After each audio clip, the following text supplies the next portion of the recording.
The San Francisco 49ers, they're poised to make a move, trying to bolster their pass rush. Should the Arizona Cardinals, their fan base, be concerned? In the Cards, they have a key offensive player that's extremely underrated. We'll tell you who that is in a huge show announcement. It's going to hit us today. We'll tell you what that is coming up right now. PHNX Cardinals.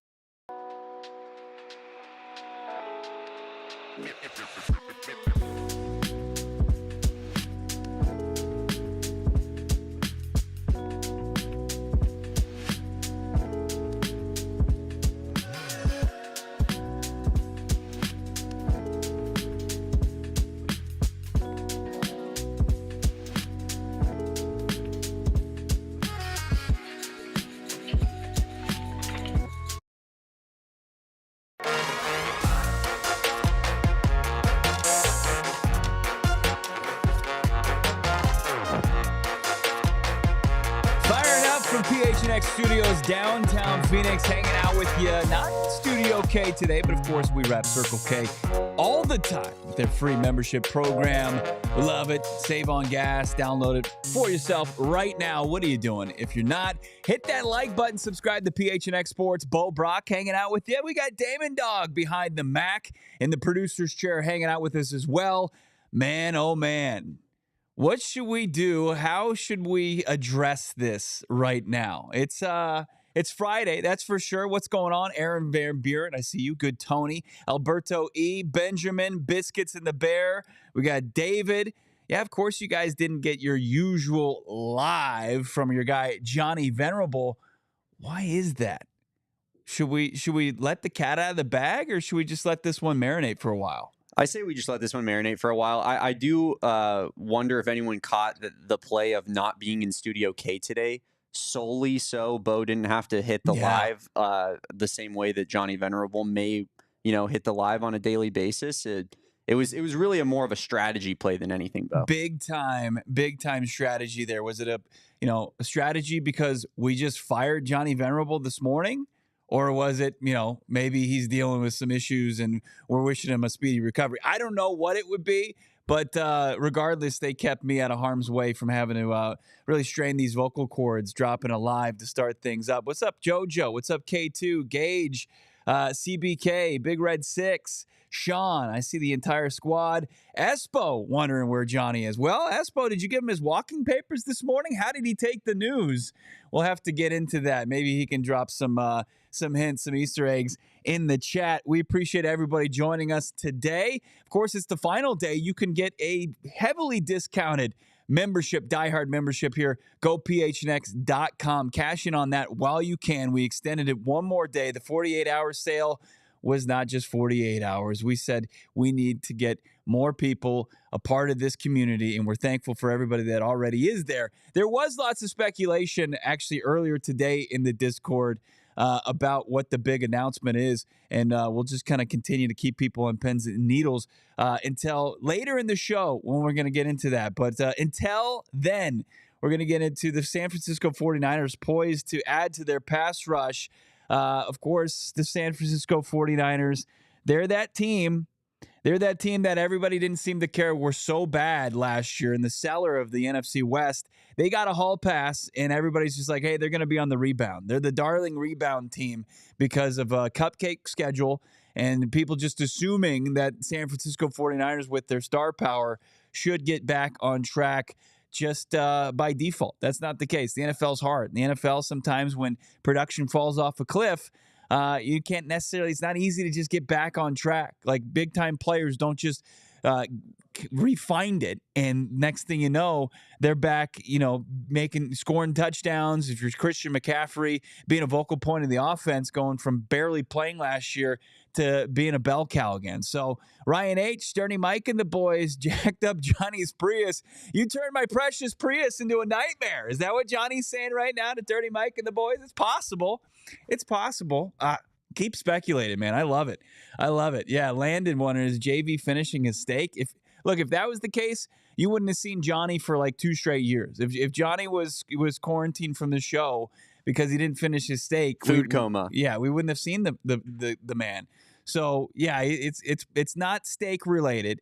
Is it Mocha-gate? Is he finally did the league finally come down and punish him because he didn't take our oath seriously this offseason? That's possible. I like that, actually. Johnny should have to pay some sort of penance for putting chocolate syrup in his body when he was supposed to be abstaining from sugar. Fishbowl Flash, Sweaty Bo and the Dogs. I like that. Jess saying it's Johnny's show. He couldn't even show up. I agree. Where is he? Doesn't he want to get on here and talk some ball? That's kind of lame. A JV pulling a Reddick. Yep, he's falling right in the footsteps of his precious Hassan Reddick, who couldn't even show up to voluntary OTAs after getting the bag from the Tampa Bay Buccaneers. Really, really, you guys continue to crush it in the chat. We appreciate that. We've got some super chats we'll get to as well. Hope our guy Schaff is doing well as well. He dropped some sad news that he lost his dog Coco yesterday. We hope you guys are doing better today.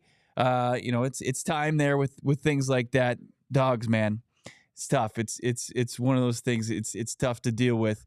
Jess saying Bo's the leader of the pack now. That's right. Just I'm the captain now, and I'm going to carry the torch here. Continue to carry the torch for Johnny and bag on the San Francisco 49ers when they get themselves in the headlines and everybody's starting to connect the dots. In Johnny's honor, some would say. Yes, that's right. We will pay homage to our guy Johnny Venerable on this Friday show. The Niners are tied to getting Bryce Huff, who was a popular name in the 2024 offseason because he had a pop year the previous season during a contract year. And everybody's saying, well, he's going to reconnect with his former head coach and Robert Saleh, who was able to kind of crack the Bryce Huff code and get him to be a productive NFL player. High pressure rate. I think he was the tops in the league. He had double-digit sacks at the right time to where he could cash in Philadelphia. And Howie Roseman, who's usually a very, very solid general manager, the worst move of his offseason last year was signing Bryce Huff. He signed him to a big-time deal. And now it looks like Philly is trying to offload that contract. They restructured it, and they are very close to sending him to the Bay Area to the San Francisco 49ers. And people want to say Robert Saleh this, and Bryce Huff, he should get back on track. But in my opinion, Damon, if you can't do it in Philly with that stout defensive line, really you're going to be able to go and kind of figure it out in San Francisco, where they're really young in the interior of that defensive line, and you're going to have to enter a rotation. Yeah, I think Bryce Huff is a decent player for what he is.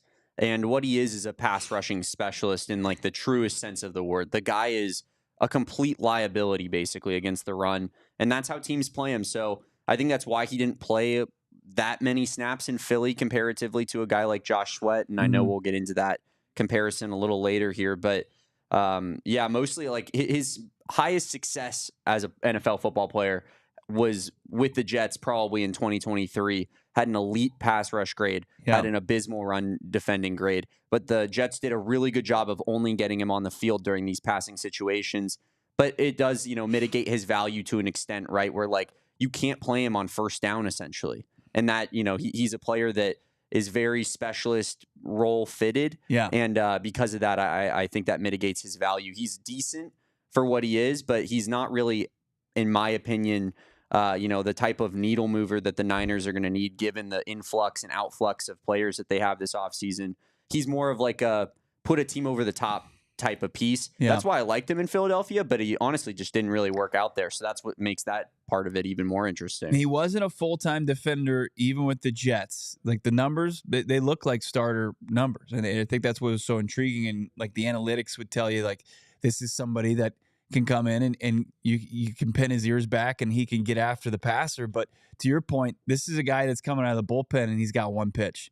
He's got the fastball. He's throwing heat. And he's getting after opposing quarterbacks.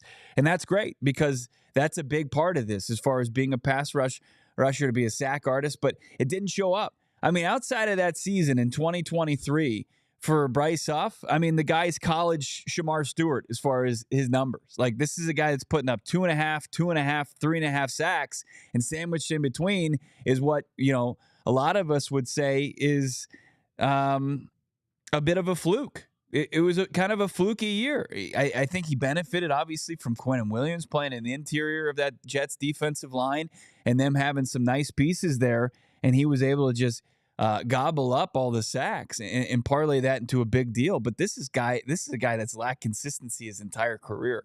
And we're going to say, hey, Robert Saleh has got the magic touch to this, and he's going to get him back on track. His numbers in his career tell a completely different story. I mean, outside of the 10 sacks he had in 2023, he had, about 10 combined before that. Like that really is like, that's Jesse Luketa numbers. So if you're going to say, is this move going to strike fear in the hearts of the NFC West teams, fans of NFC West teams? Not by any stretch. I mean, if anything, and I think I saw it in the chat, people are saying this is a guy that's going to stand in the way of Mikael Williams getting in the rotation as 11th overall pick out of Georgia.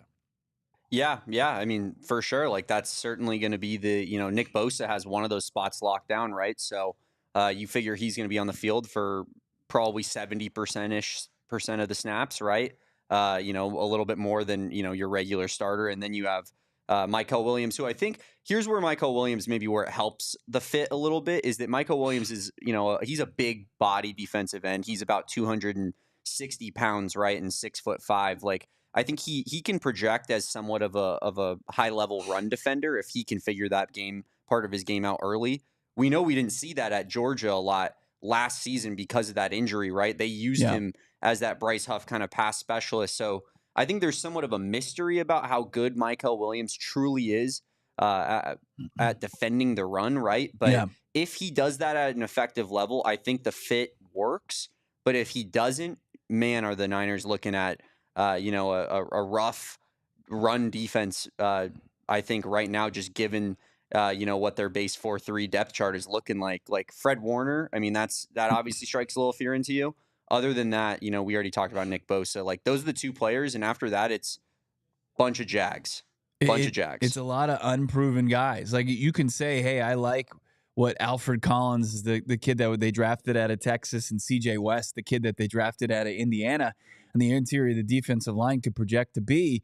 But it's a bit foolish to think, hey, these guys are going to come in right away and fill the need that they have.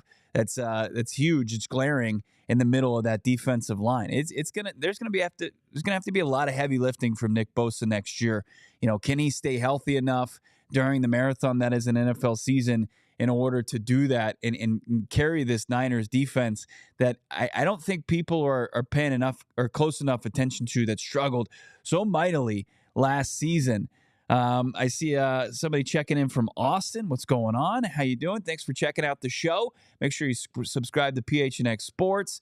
I don't think anybody is thinking that this Bryce Huff move is going to really move the needle either way for the San Francisco 49ers. I'll tell you what, I feel like the Niners are banking from a defensive standpoint very much on Bob Saleh. Like, it's pretty much all on him. I think they somewhat are expecting him to be like a miracle worker of senses, because the talent that they've brought in this offseason is not nearly good enough for, I think, that contending team that they want to be or are trying to be, especially with, the age on offense in particular, like lots of older players on that offense. But yeah, I think that they're just expecting Robert Saleh to come back in and do what he did his first tenure. And I just don't think they have the horses for it this time around, to be honest. The personnel isn't even close to what he really had in New York before he was blown out of there and kind of the scapegoat for that disaster class for the Jets. I mean, he was think about the secondary. I mean, DJ Reader was playing at a high level. Sauce Gardner, I know he's kind of fallen off a bit, but is still, a decent cornerback. And then up front, they've got a lot of talent there as far as Gang Green goes.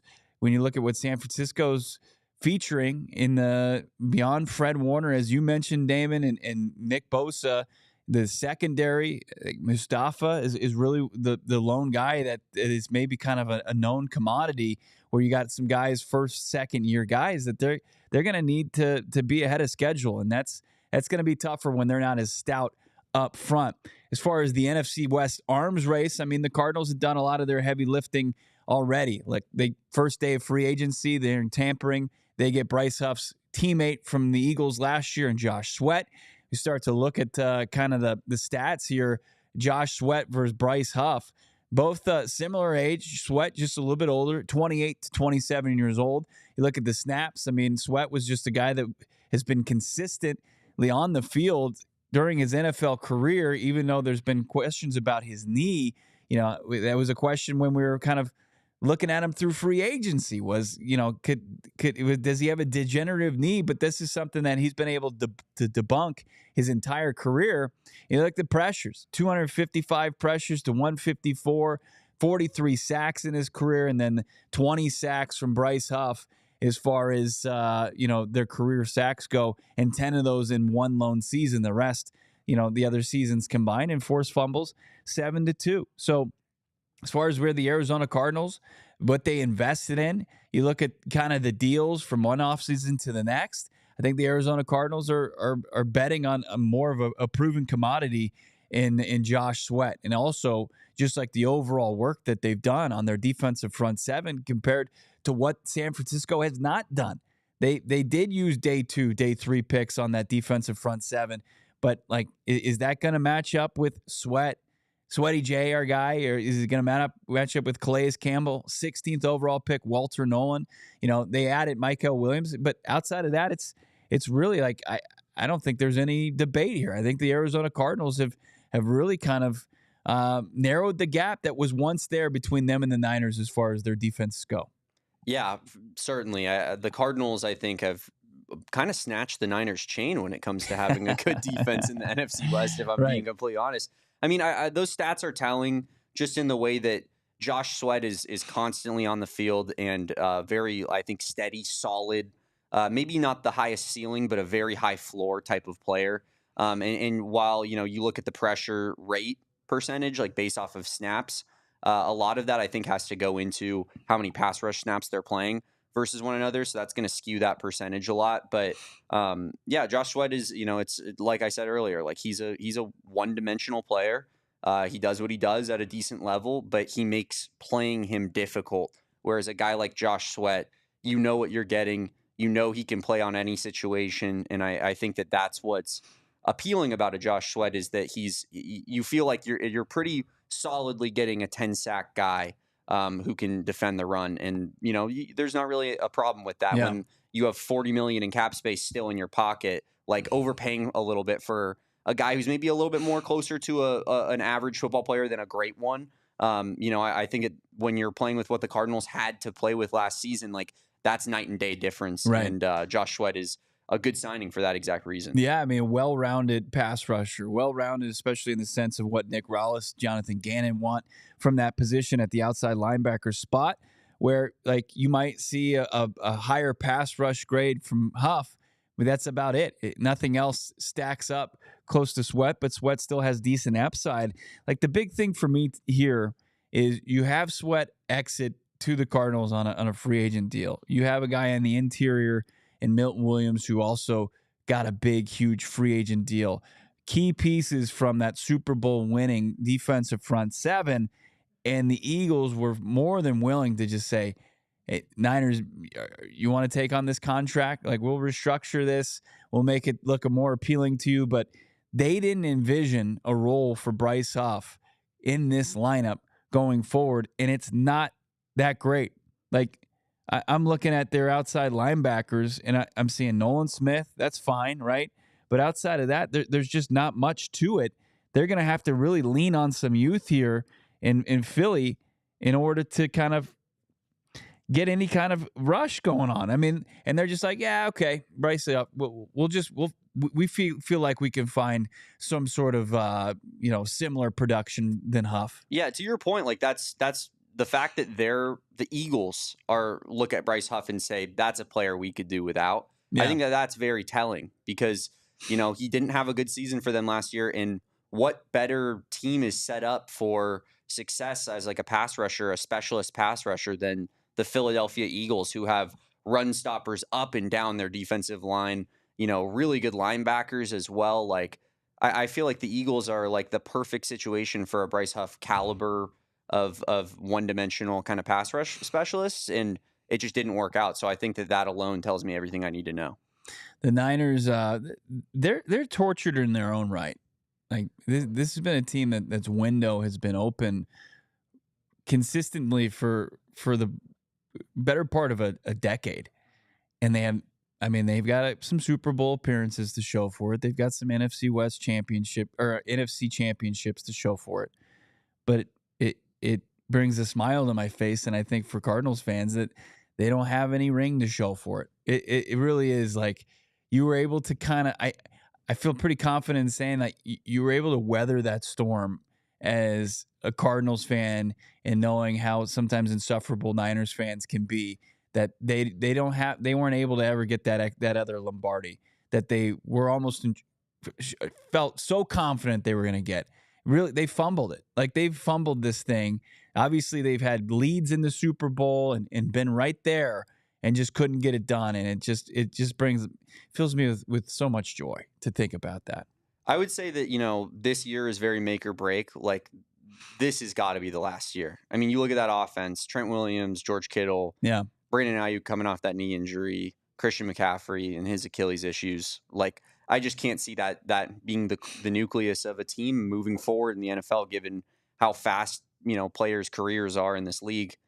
I don't know. I think that they have an interesting receiving core, more interesting than people give them credit for. Yeah. I know, obviously, like I'm a big Ricky Pearsall guy. We've talked about that. Mm-hmm. I think Juwan Jennings is a good player. Sure. And almost had 1,000 yards last year if it wasn't for him and Sean Murphy Bunting getting into a UFC fight on the field, but and then Brandon Ayuk coming back, I don't think he'll be as bad as he was to start last season. Like I think that they have an interesting offense, but it's not good enough to make up for this defense that I think is going to be bottom of the league, bottom 10 for sure. A lot of work to do, a lot of heavy lifting to be done by their defensive coordinator, which has been a revolving door since Saleh left to take a head coaching position with the Jets. Just unfortunate to him, he went into, which is, an evergreen bad situation in New York. And he comes back and they've got, he's a good coach. I can't deny that. But, given what he has as far as personnel, they still have a long way to go. And they continue to look at the offensive side of the football is a place that they've used before this past draft. A lot of assets like Pearsall, who tweaked a hamstring and he's going to be out until training camp. And you've got the, highly public issues with Christian McCaffrey, who's we see video from him in OTAs and it's great. He's participating in OTAs. That's a great sign for him. But does he look like the Christian McCaffrey that should be an MVP candidate? A season removed? Yeah. I don't think anybody's seen that guy for a long time. I was looking at his speeds, like, he hit like 16 miles per hour, 17 miles per hour a couple times last year. Wasn't hitting that top end speed like he was the previous year. And they said that was like on the lower end of the spectrum as far as what he was running at with the ball in his hands in 2023. And he did it on several occasions. Like he's back more, a half a step, maybe even a full step as far as the Niners' focal point of their offense is. Keeping it going here on PHNX Cardinals. Love the super chats. Love that the chat is crushing it right now. Over about 250 people watching live here on YouTube. Make sure to hit like on this video. Also, we got coming up extremely underrated key player on the Cardinals offense. We'll tell you who that is. Also, that big news. We still haven't dropped it yet. We're going to get to that still here on PHNX Cards.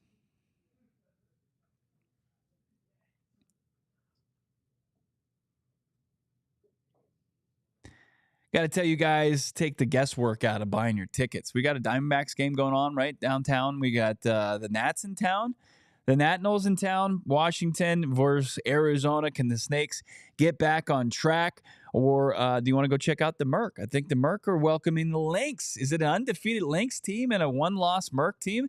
You get tickets right now for a good price. Game time. It's always a great price. It's the best deal you're going to be able to find. Take the guesswork out of buying tickets with Game Time. Download the Game Time app today. Create an account and use the code PHNX. You're going to save even more money, $20 off your first purchase. Terms apply. Again, create that account. Redeem code PHNX for $20 off. Whether you're going to see your favorite band play, whether one of your comedians are in town, or you want to go see maybe the Snakes, or you're an out-of-town baseball fan, you can check them out with Game Time. It's the best way to do it. Download the Game Time app today. Last-minute tickets, lowest price, guaranteed. It's impossible to live here in the Valley of the Sun without quality sunglasses. You could slum it for a little bit, but it's always going to catch up with you. Why not get yourself some quality, premium, polarized sunglasses from our friends over at Shady Rays? Shady Rays has been helping you get the right frame of mind with their premium polarized shades that aren't going to break the bank. The cool thing about these is they are a price point that is well below premium. You're not going to be paying $100 and they're not going to get dinged up and they're just going to be out that money with a broken pair of sunglasses. No, you got Shady Rays, an independent sunglasses company offering world-class product rated 5 stars by over 300,000 people. Their sunglasses durable, the frames, crystal clear optics, making the perfect choice for all those outdoor adventures. And remember, I mentioned like getting dinged up, losing your sunglasses. Well, you can replace them very easily. The shades go missing, unexpected hit. Don't sweat it. They have an insane protection in all their eyewear. Every pair is backed by their lost or broken replacement program. Check them out right now. PHNX Cardinals viewers and listeners, they get to save big. ShadyRays.com. Save 35% off polarized sunglasses with the code PHNX. Over 300,000 people have rated Shady Rays 5 stars. Use the code PHNX today and save 35% right now. ShadyRays.com. Keeping it going here on a Friday, Football Friday edition of PHNX Cardinals, and it's ranking season, right? I mean, it's that the OTAs continue. Of course, we've got the Cardinals wrapping up phase 2. They've got it was the 3 practice schedule this week, 3 more practices next week, and then 3 more after that before the team goes on hiatus before training camp. We'll be out there to cover OTAs. That's going to be open to the media on Tuesday. We'll hear from Jonathan Gannon, get some updates as far as how everybody looked this week. Mostly any of the stuff that's coming out of OTAs after, Wednesday when I was out there has been from the team and the team site and their media that cover the team. They're the only one that have access to that. But we'll be back out there Tuesday, get you more sights and sounds. Maybe Walter Nolan would be participating with his position group.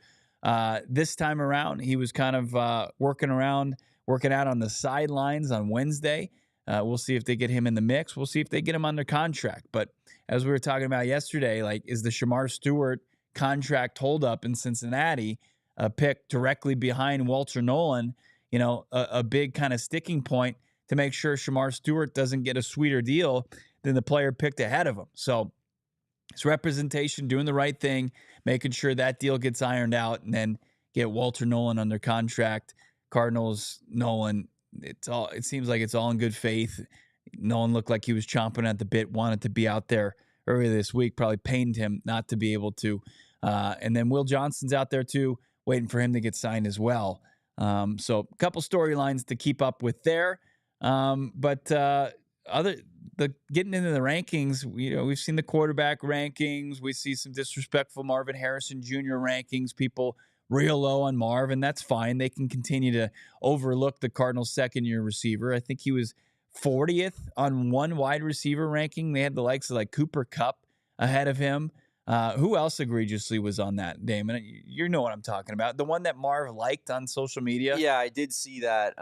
Let me see if I can find it. I mean, Cooper Kupp in and of itself is absolutely egregious. That does not make any sense whatsoever based off of last season. I mean, the guy was basically out there running cardio for the Rams, and then the Rams were like, yeah, we're going to move on. But MHJ finished actually pretty strong with his performance against the Rams, had nearly 100 yards, and then the next week followed up with about a 60-yard performance and a touchdown to wrap up his rookie campaign. That was, look, admittedly uneven, but to be sleeping on him and taking a 30-plus-year-old wide receiver. Wasn't Adam Thielen ahead of him as well? I'm struggling to find this list. I think Adam Hopefully Thielen it was scrubbed from the internet. Yeah. I mean, Adam Thielen with the Carolina Panthers, it was just some really bad submissions, people ahead of Marvin Harrison Jr. 40 Do you wide remember receivers. where this list was? I don't. I don't know. There's so many fantasy football sites now, but Marv saw it and he hit it with the like, okay, sure, you guys can sleep on me if you want. Just let's keeping receipts. He was keeping receipts. We'll see if Paris Johnson Jr. is keeping receipts as far as where he's ranked among his peers. Pro Football Focus put it out today, Damon, chat, that he's the 14th ranked tackle in the NFL. After playing right tackle his rookie season, Johnson moved to left tackle in 2024 and was able to bring his play to a new level until an injury ended this year. The Ohio State product improved upon a 60.1 PFF overall grade to an 80.8 mark in 2024 and ranked 12th at his position after giving up pressures on 6.4% of his pass plays in 2023. He gave up a paltry 4.9% last season. Look, Paris Johnson Jr. looked great at left tackle last season, and it was his first year playing that at the NFL level. He's an ascending player, and I do think 14th isn't 40th like we're talking with Marv among his peers, but when I look at this list, and it's Pro Football Focus, PFF.com, I think it's criminally low. When you take in consideration some of the tackles that they have ahead of Marvin Harris or ahead of Paris Johnson Jr., like you've got Charles Cross, Colton Miller, Garrett Bowles, just three guys directly ahead of Paris Johnson Jr., and I don't think that there's a case to be made where those guys are better than him. Like Cross and Miller both didn't have good 2024 seasons as Paris, just based on general tackle statistics as far as sacks surrendered and penalties. Paris Johnson Jr. was better than those, and you see the pressure right there. I can get with Cross, who is a similar age. I think he's 24, where Paris is 23, 24. But you miss me with Miller there. And then you've got and the thing about Cross, too, the Seahawks offensive line outside of him was terrible. So maybe he was doing pretty well considering the rest of his offensive linemen stink. But when you look at Garrett Bowles, he was one of the most penalized tackles in the league. He had 16 penalties last season. I don't know how moving the wrong direction can put you as a fringe top 10 tackle in this league. Gave up 2 sacks, sure, 2 less than Paris, but Paris Johnson Jr. had 10 to 12 less penalties than Garrett Bowles. There's no world does that make you a better tackle if you're getting that much laundry thrown at you. And then one of these guys in the top 10, Damon, and you can speak to this as much as probably better than I can, former Dolphins and Texans tackle, now Commanders left tackle, Laremy Tunsil. He led the league with 19 penalties. He was penalized 19 times, and they've got him 8th. So I think that Paris Johnson Jr. already, in my opinion, and I think in this podcast, in this chat's opinion, the consensus is he's already fringe to top 10 tackle in this league. That includes right tackles as well, It right? does. So Lane Johnson's in there, and you'll see some guys that play on the other side. But generally, they'll hold the left tackle unless you got a lefty quarterback ahead of that. Yeah, I think to an extent, Paris Johnson is a victim of being an Arizona Cardinal, where he's been so steady, and that's what you want out of your left tackle, is a guy who's quiet, right? Who's not loud on the screen. It's the same thing with a cornerback in a similar way, where it's if a cornerback is always in the middle of a play, chances are he's kind of getting eaten alive. If a left tackle is always on your replay time after time, it's probably because he's getting beat consistently. And I think Paris Johnson has been quiet because he's been steady, consistent, done his job. And I really think that he is solidly one of the better, left tackle building blocks for sure in this league.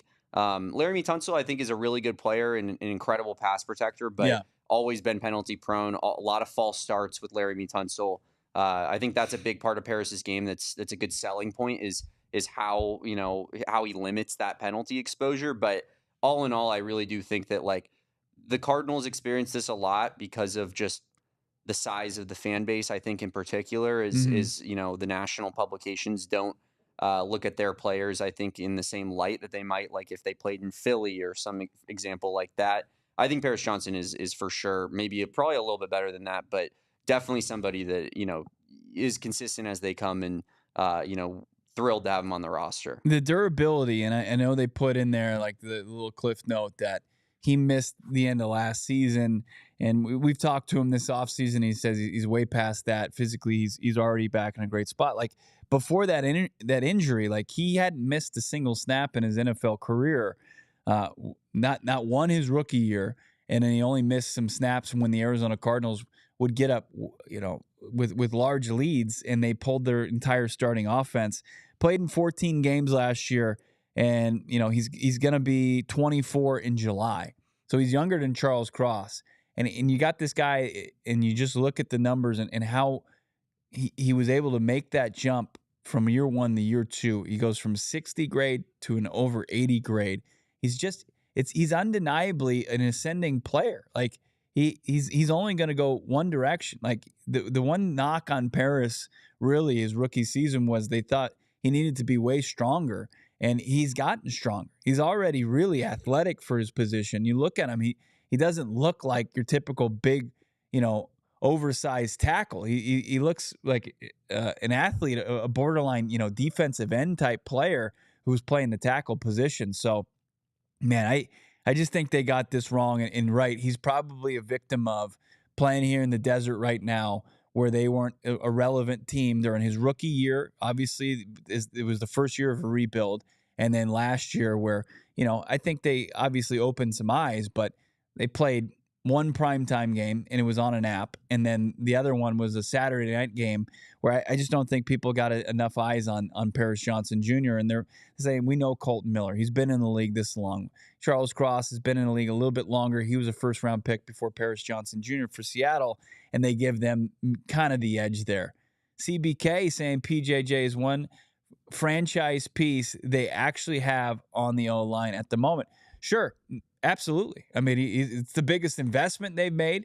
It was kind of the franchise-changing moment when not only did they trade down, but traded back up to take Paris Johnson Jr. as the top tackle in that draft. It was a franchise-altering move, and it is the guy I think, there is confidence that Isaiah Adams will be a guy like that. But, look, you're talking about a first-round pick, the 6th overall selection versus a 3rd-round pick in Isaiah Adams. I do think it's an interesting take, though, or point to make, considering that we feel so good about the Cardinals' offensive line, I think, as a collective fan base, despite only having that one franchise guy. I think it just speaks to the level of coaching that is on this team. I know people, obviously, Drew Petzing gets a lot of attack on here, but one of the things that I think he's one of the best in the NFL at is offensive line protection and keeping his quarterback upright. And you've seen Kyler Murray stay healthy for the first time under Drew Petzing. So I think it just goes to show that this offensive coaching staff knows what they're doing when it comes to O-linemen, which is not an easy thing to find in the NFL. Like, that's the debilitating factor, I think, for a lot of NFL teams is they draft O-linemen high and they're never good because they can't develop them. And I feel like the Cardinals are set up very well for, even though they only have that one piece right now, if you can draft probably a right tackle in the first round next year, I think that's where most of us are, in May 30th of 2025, right, for the 2026 draft. Like, I think that you're in a really good spot with this coaching staff. And there were a lot of people that were clamoring for him to take a tackle to book in with Paris going forward. And that's fine team building. The unfortunate part about this draft was there wasn't enough tackles, especially when you're sitting there picking where the Cardinals were. I mean, that was a position group that was picked clean before, otherwise you're looking at Josh Simmons, who was coming off of the patellar tendon tear. And I don't think that's a route that they wanted to go. I mean, you had the Saints taking the kid out of Texas early on, and it was just real slim pickings by then. And they loved what they saw from Walter Nolan III anyway. So the Cardinals, what tackles are available at 32? Well, Josh Simmons was available there this past draft. That's the caliber of prospect that you'll get once heavy becomes the crown by winning football games. And I think Monty's shown the ability to find talent no matter where he's drafting. But this is an organization that wants to invest in the trenches. Now, the roster was in such a place that they had to really look and go into different areas. But like once they get this thing and the foundation is laid, like I think Monty Ossenfort absolutely is going to be one of those general managers that invests a lot of his hopefully 20 to 30 overall pick selections in offensive tackles, offensive linemen, and he'll still lean into not the other premium positions, but tackle I think seems to be a spot that he wants to address. Want to give some time, of course, to the big announcement. Also, Pro Football Focus didn't stop its rankings there. We'll get into that. That's all coming up here on PHNX Cardinals. Man, oh man. Circle K, of course, is always coming to the rescue, especially when temperatures start to heat up. You got to get into the America's Thirst Shop. Get yourself a Polar Pop, cool down. Maybe get yourself a Froster. Get yourself some of the delicious treats that they have there. I love the powdered donuts. They got their own version of those. They're legit. Tough to go wrong there. And, of course, while you're in there loading up on snacks, you're filling up your tank with some really, really just price/gas, especially if you're using the Inner Circle. It's a free membership program. If you don't know about it, what's going on? I mean, become a member of the Inner Circle today. You'll start earning rewards like 5 or 25 cents off per gallon on your first 5 fill-ups. Then it's 3 cents per gallon after that. My wife and I, we just filled up with 50 cents off per gallon the other day. It was unbelievable. The perks are endless with our friends over at Circle K in the Inner Circle. Join today. Get the member exclusive deals and discounts right now. Like you get that medium iced coffee. Man, that's unbelievable. Join the Inner Circle for free by downloading the Circle K app today. Terms and conditions apply at participating locations. Visit CircleK.com for all the details. Also, what's premium is the lid that's on the head of my co-host here today, Damon Dawg. He's got the PHNX Phoenix branded Bills hat. Look at that. Branded Bills elevating our brand. It also can elevate maybe your co-ed softball team, maybe your kids' little league team, maybe your company. Check out Branded Bills premium headwear and apparel, and you can save 10% right now by just being a listener, viewer of the show using the code BBPHNX. Whether you like snapbacks, truckers, fitteds, beanies, or tees, Branded Bills has you covered with performance and style. Looking for some gear to make your brand stand apart from the crowd? It's Branded Bills. You go around, you go anywhere, you go check out a game, you'll see a Branded Bills lid all over. It's just peppered in now here in the Valley. It's peppered in across the United States. It's international, but it's right here. Of course, a company in Mesa, Arizona. We're proud of that. Take a lot of pride in that. Head to brandedbills.com. Use that code BBPHNX for 10% off your first order. This hat it's the most comfortable hat I've ever owned. Yeah. All the Branded Bills hats are. It's a great one. I mean, the rope hats, big fan of those. The cool thing about Branded Bills is, like, I've got this. What is this? Is this a 5950 hat?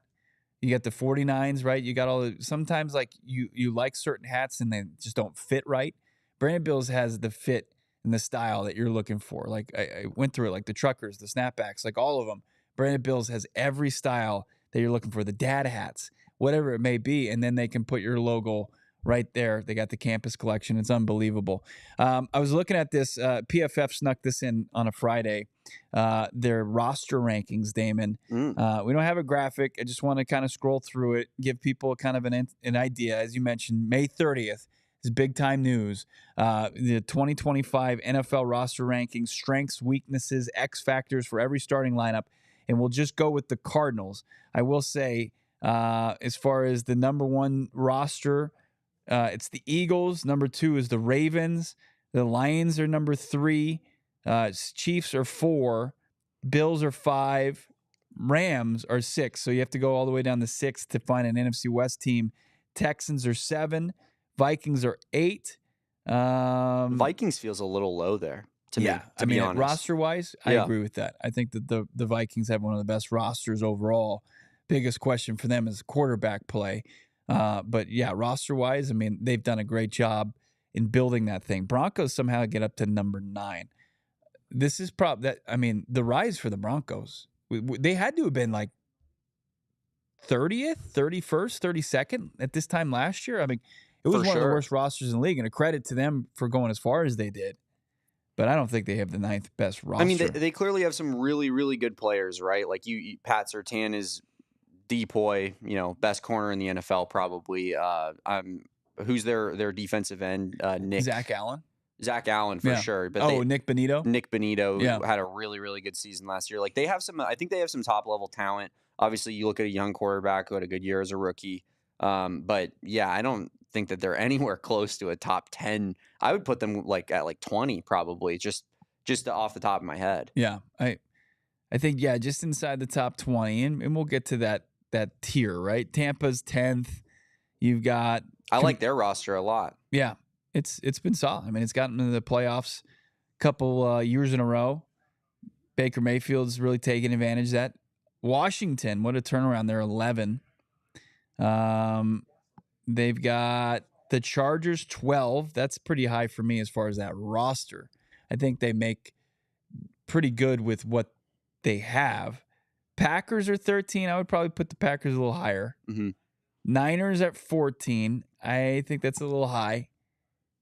Cowboys at 15. Yikes. Falcons 16. Still waiting for the Cardinals here. Bears at 17. Bengals at 18, even though they have no talent outside of Trey Hendrickson on the defensive side of the football. I think the Bears are pretty talented, to be honest with you. As much as we make fun of them and, they take a tight end with their 10th pick when they have a second-round tight end on their roster. Like, I think that they do have a lot of pieces that I'm interested in. It's just that they're the Bears. I don't know if they'll be able to do it. I'm looking right now. I mean, I'm looking at their defense. And I don't know, they're kind of running it back on defense. They added Grady Jarrett. And they added the guy from the Colts. Was it Deo Dingyabo? Crushed that, by the way. But they're kind of running it back, the same defense that the Cardinals just pulverized last year. Yeah. No, yeah. I mean, I think Matt Eberflus getting him out is a big no more Flus is a big factor. Yeah. Montez Sweat's a really good player. They have okay linebackers, TJ Edmonds and Tremaine Edmonds or I think Tremaine Edwards are good players. I mean, they're not anything crazy on defense, but I like the talent on offense. I will say that. Caleb, Sean Johnson for now, DeAndre Swift, DJ Moore, Luther Burden III, Dunze, Komet. Of course, they added Loveland. Braxton Jones is their left tackle. Joe Tooney, Dahlman is their new center. They spent a lot of money on. Jonah Jackson they traded for. Darnell Wright. It's interesting. We'll see. We'll see how it holds up. You got one more team before the Arizona Cardinals, the Cincinnati Bengals, as I mentioned, just devoid of any talent on the defensive side. The offense doing all the heavy lifting here with Burrow and Chase Brown, Jamar Chase, T. Higgins. I mean, they still don't have a good O-line either. Yeah, I mean, you got Orlando Brown Jr. and Amarius Mims was not good his rookie season out of Georgia. You're right. Yeah, I mean, I guess I should say that the playmaking crew with Joe Burrow, that's doing all the lifting. So then you got the Cardinals at 19th, and they break things down. They've got their biggest strength, the rushing offense. I don't think anybody will disagree with that. Their biggest weakness last year was pass rush. I think they did a good job in bolstering that. And then they get into some X factors here. The X factor for 2025, according to Pro Football Focus, is Chris Ramos still trying to figure out what the big announcement is, saying if Johnny leaves, we riot. All right, well, we'll see. We'll hold you to that. The X factor is Michael Wilson. They say that Marvin Harrison Jr. could soon be a star. Trey McBride, one of the best tight ends in the NFL. The Cardinals need more dynamic receiving weapon, though, and Wilson is the player they're counting on. And then they get into their numbers here. And then the rookie to watch, according to them, is Will Johnson. And then they've got some projected starting lineups. You're not going to see anything kind of different from what we've been telling you. Like offensively, it's Kyler, it's James Conner, it's Marvin, it's Michael Wilson, it's Dortch, it's McBride. And then the offensive line of Paris, Evan Brown, Yelda Froholt, Isaiah Adams, Jonah Williams. Where your defense, you've got that defensive front. They've got D-Rob, Calais, Zaven, Sweat, Mac Wilson. They've got Akeem Davis-Gaither starting to start. and then Will Johnson, Max Melton, Garrett Williams, Budda Baker, Jalen Thompson. So pretty on par with what we've been saying. I don't know if it's behind the Bengals. They've got him behind the Bengals, one spot behind the Bengals, and just ahead of the Colts. Yeah, I don't love the class the Cardinals are in here with. I'll be honest. I mean, I think that a lot of what I'm seeing here, based off of the things that the rankings that are at play here, it seems like they're valuing top end talent to me. Yeah, a little bit more than they probably should when looking at a complete roster breakdown. And maybe the Cardinals don't have a bunch of the A-list NFL stars on their team, but I think they're very solid up and down their roster at almost every single position, right? And we feel pretty comfortable with the holes that have been filled this offseason. So I think that they should probably be more in that low teen to maybe like 12 range is probably where I'd probably put the Cardinals. There are definitely a few teams like the Cowboys. I'll get out of here with the Cowboys have a better roster than the Cardinals from top to bottom. This is like you'd have to be like a Matt Ishbia situation of like thinking the Cowboys. I could see Jerry Jones thinking that 31 NFL rosters would trade their roster for the Cowboys roster, but that's just not true. They have like 2 good players. Yeah, I think the ranking's a little bit underrated, to be honest with you, but is what it is. We're used to it. When you see them stack up and they've got, of course, their own grades on them, like their own PFF grades, it still doesn't make sense to me. It seems pretty low. The good thing about the Cardinals is they're a team that is ascending. They are trending the right direction. And a lot of these teams that have older players that they're going to rely upon and more than likely fall at the wayside, Arizona Cardinals should be able to make a pretty large leap. Like when you look at the Commanders at 11, like I think that needs to be the Cardinals here in 2020, like 2026 when these rankings come out. Like they need to be a team that's either firmly in the top 10 or just knocking on the door.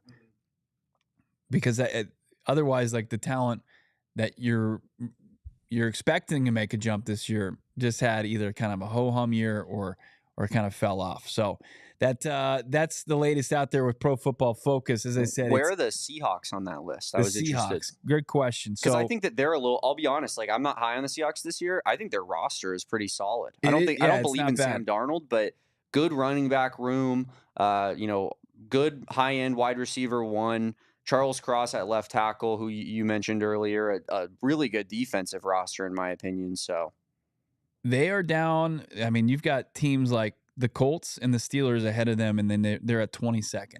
Yeah, so, I don't know if I agree with that one. Yeah, tough list. Look, it's gonna be a lot of this stuff between now and the start of the regular season. So you're gonna have to just kind of weather that storm a bit. Weather one more break from us here, and then we'll get into the big announcement here on PHNX Cardinals. I'm Bo. It's Damon. Thanks for hanging out with us. Love what's going on with our friends over at Outdoor, our all pro shade concepts. My goodness, all pro shade concepts. Of course, they're going to give you and extend your outdoor living space with custom fit awning, hundreds of designs and colors to choose from to match any home. I was actually hanging out at my buddy's house. He just redone his entire outdoor space, prepping for summer, right? And a retractable awning. It looked unbelievable. It was the finishing touches to the pretty big project that he had taken upon himself. And I was like, "Did you get those from All Pro Shade Concepts?" He says, "Yeah, how'd you know?" I was like, "They're one of our sponsors. We love them. They do great work. They did great work for our guy Espo because they take care of basically everything, all the heavy lifting, including working with your HOA for approvals. Roll down patio shades to block the sun to keep patios 20 degrees cooler, and you're going to need that this time of year. Check them out right now. Most trusted local shade company, voted #1 ranking Arizona for patio shades, and of course, BBB A+ rated with 1,000 5-star reviews on Google.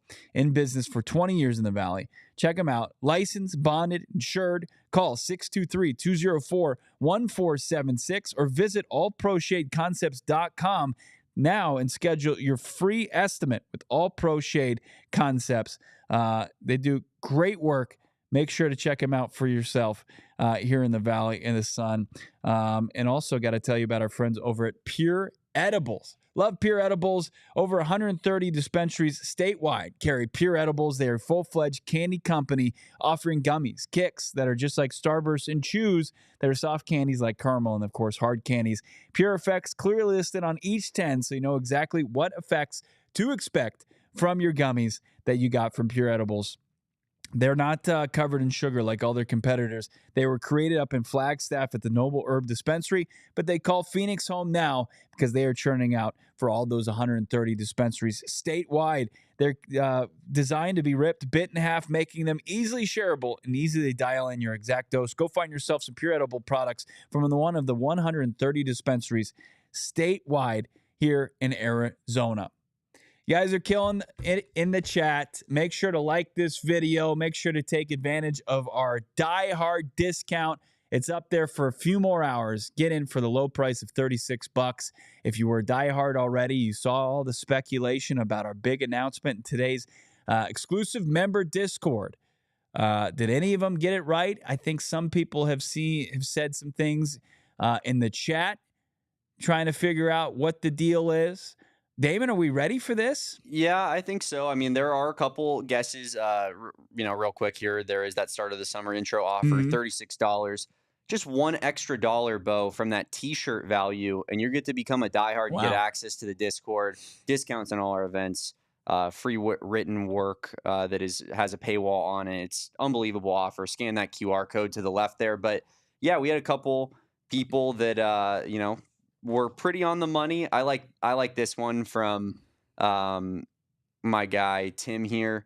He says that PHNX gets partnered with someone like Omaha Productions. That would be pretty fire. Yeah. I think isn't that Mina Kimes part of Omaha Productions, isn't she? Yeah, I think so. Yeah. I think Mina Kimes did become a part of that with her, like somehow in conjunction with ESPN, which is pretty cool. Yeah. But yeah, there's definitely a few people that were kind of on the money here. So yeah, I guess without further ado, we should get into it. Yeah, we have fired Johnny Venerable. We caught him stealing. He's no longer a member of the company. No, I'm kidding. Sorry, the Johnny show is over. We had a good run. PHNX Cardinals was, unfortunately, this happened right before the Cardinals were about to get good. Yeah. Which you hate to see for a guy like Johnny who just eats, sleeps, and breathes Cardinals. It's a big problem. It's a big problem. He can't stop stealing stuff. He comes in here and there's there's boxes of Brandon Bills hats that go missing. So he's out. He's out, and now we're gonna do like an American Idol style just search for their next co-host, the PHNX Cardinals. But yeah, they steal candy. No, no more snacks for Johnny. That's right. But it's bittersweet for us to make this announcement. It comes with a heavy heart, and we'll finally get serious. I will say though, Johnny wanted to be here today, but he's under the weather. He's hopefully on the mend, and we're wishing him a speedy recovery. But without further ado, it's unfortunate, but it's also fortunate because the man is on the rise. Damon Dawg is leaving PHNX Cardinals. This is his last show. And it's been an absolute privilege, honor to work alongside with him. He's my road dog, and we're wishing him all the best. The great news is, Damon, you're staying with PHNX. Your star continues to get brighter. You're going to be joining the crew. You tell us where you're going from here. Yeah, so basically, I'll still be doing all my same regular stuff with with AZ Wildcats podcast over there, but I will be moving to the PHNX D-back show full time after this week, and you'll be getting a new producer on PHNX Cardinals.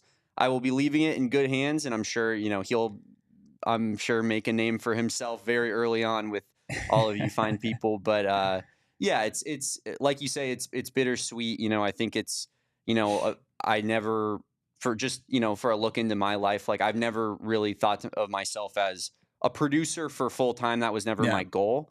But this show in particular did so much for me in my career in terms of, putting me on the map, even just being here every day with Johnny, Bo, everybody here in the chat. I mean, this has been a family that we've created, a community that I'm extremely proud to be a part of. I mean, I think when I kind of took the reins from Emma, we felt that there was definitely a ceiling that PHNX Cardinals could get to.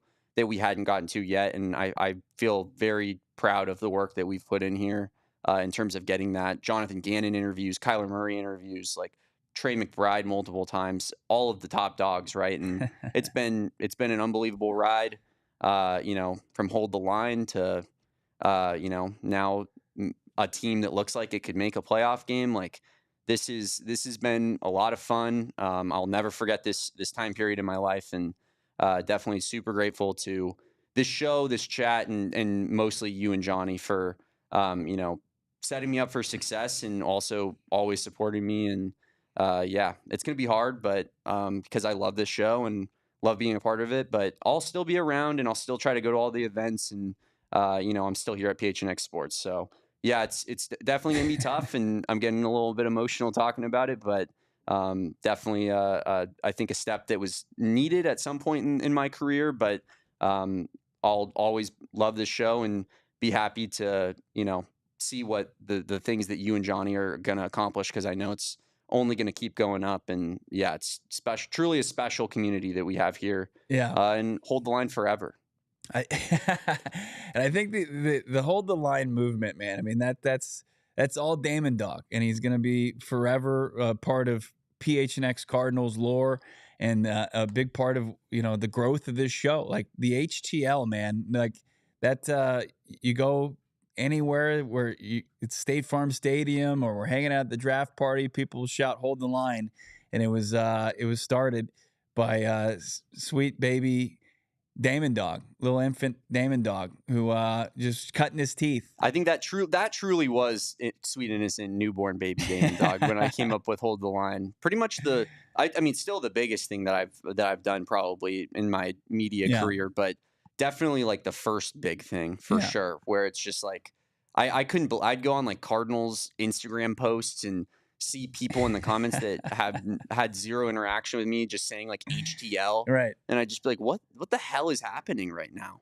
I don't think there's ever been anything like really in the fan base like that. So you should be proud to have been the leader of the Hold the Line movement, and because of that, we will retire your Hold the Line jersey on the PHNX Cardinals show. What's funny about what Chris said right now is that we thought about going in this direction. Bo and I talked about before the show. We were like, should we just tell everybody that I'm leaving to go move in with Ruby Rose, and I'm now her film producer. I'm her content producer now, and we were just going to start our lives together. Yeah.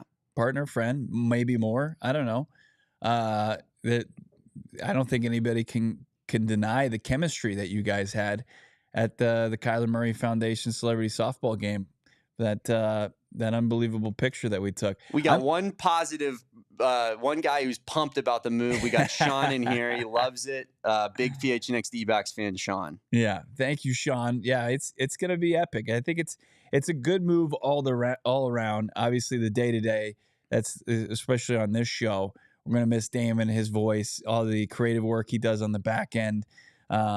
But I think it is going to elevate, the other brands that Damon's already synonymous with D-backs, get to do more there, and hopefully they'll turn things around and get to start a movement there with that community. Yeah. And then, obviously your baby, the AZ Wildcat show, your true passion, talking about your cats.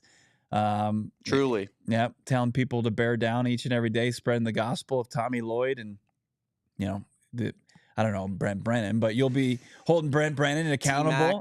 T-Mac, right? Noah Fafita. Lots of guys.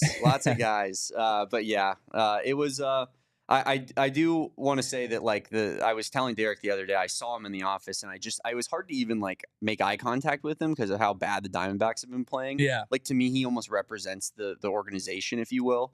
And when I took over D-backs, you make him wear that shame. Yeah. When I took over D-backs in the first place, we were kind of an irrelevant team, similar to the Cardinals right now, I'd argue, or not right now, but when I took over the podcast. And then we went to the World Series first year. I went off the podcast in lieu of Kevin. We were in a playoff spot. We then choked said playoff spot. Now we're playing a rough start to start this season with Kevin at the helm. I do think that a little silver lining for maybe some PHNX Cardinals fans that root for the Diamondbacks, they need that Damon Dawg motion in that clubhouse because things are not going well. Yeah. Things are really not going. I feel like I did what I could for the Cardinals. Yeah. We're now on the up and up. We drafted Marv. I made damn sure of that. Yeah. And then now, got to go fix the Diamondbacks organization. And sorry to the Suns fans out there. I don't have enough in me. Yeah, you were the hero that we needed at one point. Now you're the hero that the Diamondbacks, what they need. I'm getting kicked off, according to Hunter Zona, for my opinions on Scattaboo. Johnny is kicking me off. That's a good one. If you were gonna get kicked off at any point, it was during how aggressively you held the line. Johnny would come after you. Oh yeah, on a daily that basis, was a war.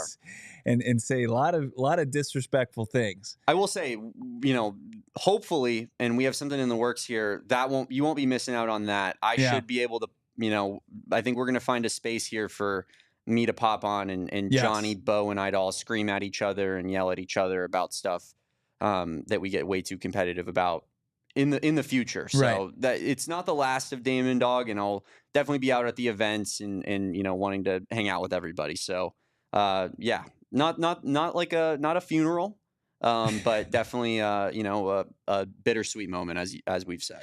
What is Noah talking about? Shunking in the comments? No, we can't even get there. That's not something we can talk about live on air. Okay, good. Let's get to some super chats here. Let's continue to get that. We had a few super chats really early on that for some reason they kind of got lost in the fold here with our technology. So I want to give respect to those guys at the front here. Okay. And I'll just read those off. They were the first ones we had. Potato Bread 999 said, I like our receiver room, but do y'all think the Cardinals will add another piece before the season like Keenan Allen, or do y'all have someone else in mind? I don't think that they're going to add a guy like Keenan Allen to the receiver core. It is possible like they could add somebody that be similar to Zay Jones, or I just don't think that Keenan Allen would be a fit. His age, his skill set, it just seems like it would be it wouldn't fit what the Arizona Cardinals want to do offensively. Everybody was talking about if they were going to do anything, they were going to get somebody with some upside as far as some speed. And that's not Keenan Allen. I know he can play the slot, but schematically, I don't think he fits at all. Yeah, I'm with you there. Richard comes in, $4.99, friend of the program. Richard said, is JV quitting the show? The chat keeps ragging on him. Or are we going to have a big new guest on the show during the season like Larry Legend? Oh, man. Well, unfortunately, I can't say that was the big news, but the speculation was fun while it lasted. I think that there's a really good chance that throughout the regular season, we'll probably have a big guest. We won't have any of that. We won't break any of that news until closer to the season. Next super chat here comes from Trenton 499. Just says, do you guys think the Cards make another big trade before the season starts? I don't think so. I think they're pretty content with where their roster is. And they've got a lot of tough decisions to make between now and then. Now, like, does Trey Hendrickson, does that storyline, do they continue to keep tabs on that? Absolutely. I mean, I think Monty Ossenfort always maintains he's looking to improve this roster any way he can. But as far as what the asking price is from the Bengals and who's really available, who's not available, it doesn't seem like they're like actively seeking out any big time deals between now and the start of the season. Aaron Van Buren, $5. Why was Stilly cut? Thought he was decent, especially down the stretch. Appreciate the daily dose of off-season coverage. Shout out to all the out-of-state Cards fans. Thanks, AVB. That's a good question. Yeah, Ben Stilly's a guy that's been here since 2023, and he's been on the active roster. He's been on the practice squad, and they know what Ben Stilly is. And I think there is what he is, and then what the influx at his position group this offseason. And I think the kid that they signed from Tulane as an undrafted rookie free agent, they just wanted to maybe see if there was some upside there, and give Ben Stilly also an opportunity to catch on with another team before the start of training camp. So I think there's a lot of respect for Ben Stilly and how he approached the game and how he prepared and his process and the roles he filled that the Cardinals needed to. But unfortunately, just with the influx of talent, just kind of came the odd man out. So someone in the chat said, all dogs go to heaven. And then someone said that hit very hard. which just making me laugh back here. But Midwest Mike, not a super chat, just wanted to shout him out. Said he just became a diehard member with our new sale going on. Hell yeah. So Midwest Mike, feel free to hit us up on Twitter. We'll throw you a follow. We always follow the people that, do get diehard memberships and send it to us. So yeah, totally. Unbelievable. Midwest Mike, welcome. We'll see you in the exclusive member Discord. Let's keep it going here. We got, is this Sarah Martinez? Mm-hmm. $10. Thank you. And really active in the chat. What do we want to read here? She said Redbirds fans are the best in the league. I believe that was what she was trying to get across here. Let's go. We like that. Appreciate the super chat. Welcome anytime. Welcome to the community. Richard, $1.99. Just have to say, oh, okay. Forks up to Damon, Dawg. That's not cool. He's doing forks down. How about our guy Tyler, Bird Gang Travel Club, keeping you up to date with all the deals going on. Shout out to PHNX listeners, the Mascoro group. Yeah, Mascoro group. Setting up a group of 8 for Dallas. I believe that's a family. We offer large group discounts, 8 or more, for either New Orleans or Dallas. Really cool stuff. Hell yeah. So the Scorer Group is PHNX listeners. That's fantastic. 8 of them going to Dallas, cashing in on the great discounts that Tyler and Bird Gang Travel are setting up, and nobody does it better. We're so excited to be partnered up with them this season. Our official travel partner here for PHNX Cardinals. Going to be going to the season opener to the Saints. Join us for that. And then it's got the other trip to Dallas, Monday Night Football. You want to be a part of that, Tyler and crew, they're going to set you up for that very well. Got great incentives like deals right now, plus, the swag bags, Calais Campbell helmet. Can't get much better than that than Bird Gang Travel. How about Ryan Carley? Yeah, again, not a super chat. I just wanted to say, he says, we're going to miss those Fire Damon Dawg graphics. You got another thing in store for you, brother. Yeah. I hope you're ready for the show. We got something coming down the pipe with the Damon Dawg successor. Jonathan Castro, $1.99.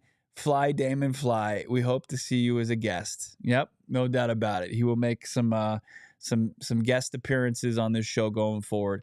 Doors always open. Yeah, I look very forward to it. Rejoining my family here on the PHNX Cardinals podcast. I like Tony podcast. Is always changes up his name. Today he's Tony Dawg in honor of the Damon Dawg. Are we ever putting Fitz into the Ring of Honor? What are we waiting for? I think they're waiting for Larry Fitzgerald to be enshrined into the NFL Pro Football Hall of Fame first. I think he's gonna be he's gonna get the call, I think, next February, and then he'll be enshrined in the summer of 2026. And I'm sure the following season will be just a Fitz love fest. Tony, I appreciate the name change, brother. Means a lot.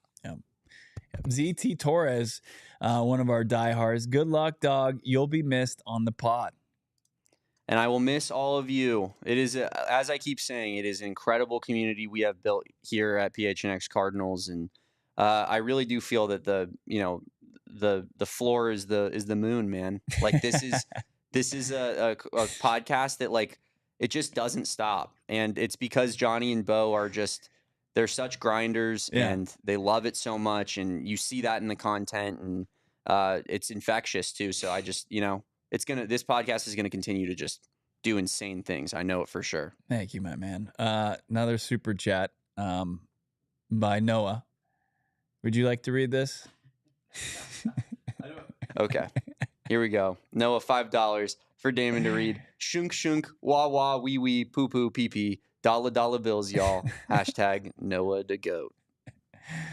It's great. Oh, and he's going to make an appearance. Not the last you'll see of Noah. Classy, nasty, PHNX. Let Damon Dawg off the leash. He must be in heat. Kind of gross. Did you just misgender me, bro? We got Alberto. The roof is the ceiling, to quote MJ. Michael Jordan. It's higher than that. Yeah, we got Fishbowl Flash. Breaking news: PHNX Cardinals is trading former first rounder Damon Dawg to the PHNX D-backs in return for Joe Blow and Mocha Frapp for JV. That's a lopsided deal with us in the D-backs. We would never get bested by Derek like that. Yeah, I mean, Derek certainly. Listen. We're in a fantasy football league with Derek. That's the kind of offers that you would come to expect from Derek Montilla. Yeah. And then, like last season, I remember, for example, if you think I'm just BSing you, I wanted Tank Dell off his roster when Tank Dell was the third wide receiver. It was before the injuries to Stephon Diggs and to Nico Collins. And I was offering cheap trades because he's the wide receiver 3 for a team that wasn't passing the ball too well. And Derek's like in my face, like screaming at me that the offers aren't good enough. And I'm like, how much do you expect for Tank? You want like a starting running back for wide receiver 3? Classic Derek Montilla stuff. I'm sure he offered that, but yeah, it was turned down, renegotiated. Airbud 6, Damon Dawg Chronicles. We've got more like Airbud like 17 probably. 101 Damon Dogs. And then I think Tony Dawg was just saying, well said to Noah's super chat. I think he just thought that was incredibly well put, profound, his super chat for you. You're going away. I'll say this, and I don't want to say it. Hopefully take it as a compliment. I see, especially professionally, I see a lot of myself in you. I like Damon Dawg started behind the scenes, did producing, but my passion was to get in front of the mic. And Damon is he's done a lot younger than I am, and I'm excited to see what he's going to become. I'm going to miss us being road dogs, getting out there late night no Taco Bell spots. What was the one spot Indy that we hit up at like 12:15 in the morning? I think that was a Sonic run potentially. We did Sonic and TB back to back in Indy. The wonderful culinary history of Indianapolis. Was it Grill Out? Yeah. That was the one in Mobile in Alabama. Oh, okay. That place is pretty solid. Or Cookout. Yeah. Cookout was fantastic.